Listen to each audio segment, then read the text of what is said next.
Fortnights. We just finished watching Hugo, and the movie, on top of being an excellent movie, raised some interesting topics.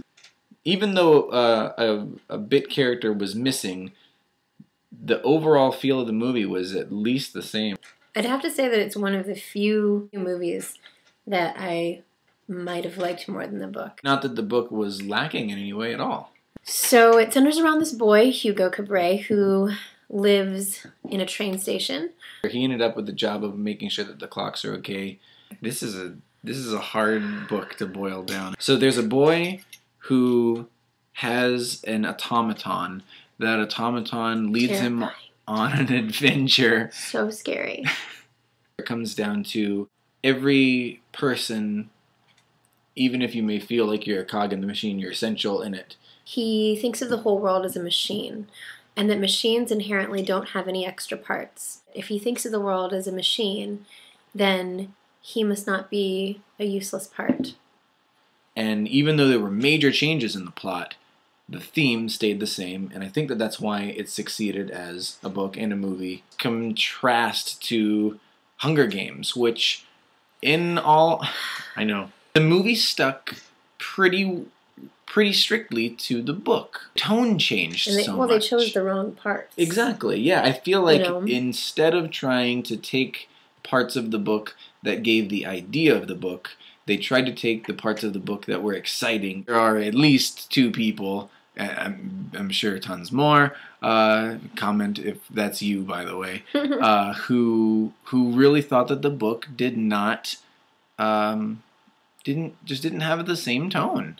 And I totally understand having to cut down a book for a movie. But I wasn't at all disappointed by the Harry Potter books whenever they were turned into movies. I felt like it stayed true to the feeling that you get when you read the books. The bottom line is I was disappointed by the Hunger Games. I'm still going to go see the other ones, but... also went to see Star Wars Episodes 1, 2, and 3, so... So speaking of Star Wars... $4-point-something billion. Now, this is not only Star Wars.